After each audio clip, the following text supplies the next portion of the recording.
మంచిర్యాల జిల్లాలో అక్రమ నిర్మాణాలపై మున్సిపల్ అధికారులు ఉక్కుపాదం మోపుతున్నారు. నస్పూర్ మున్సిపాలిటీలోని 42 సర్వే నంబర్లో బీఆర్ఎస్కి చెందిన వ్యక్తి అక్రమంగా బిల్డింగ్ నిర్మించారని అధికారులకు సమాచారం రావడంతో పోలీసుల సహాయంతో జేసీబీతో కూల్చేశారు.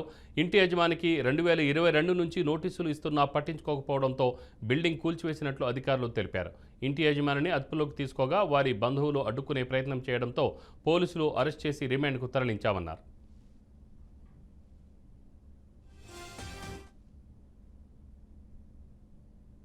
సర్వే నంబర్లో డాక్యుమెంట్ ఉంటుంది.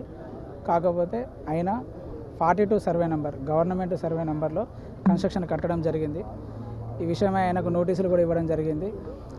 మరియు రెవెన్యూ డిపార్ట్మెంట్ వాళ్ళకు లెటర్ కూడా పెట్టడం జరిగింది. రెవెన్యూ డిపార్ట్మెంట్ వారు ఎంఆర్ఓ గారు సర్వే చేయించి కన్స్ట్రక్షన్ అయిన building 42 survey number government survey నంబర్లో కట్టడం జరిగిందని తెలిపినారు. కాబట్టి అతనికి నోటీసులు ఇచ్చి సరైన రిప్లై లేనందున బిల్డింగ్ డిమాలిష్ చేయడం జరుగుతుంది. మిగతా వాటిని కూడా పర్మిషన్ లేకుండా ఏవైతే కన్స్ట్రక్షన్ కడుతున్నారో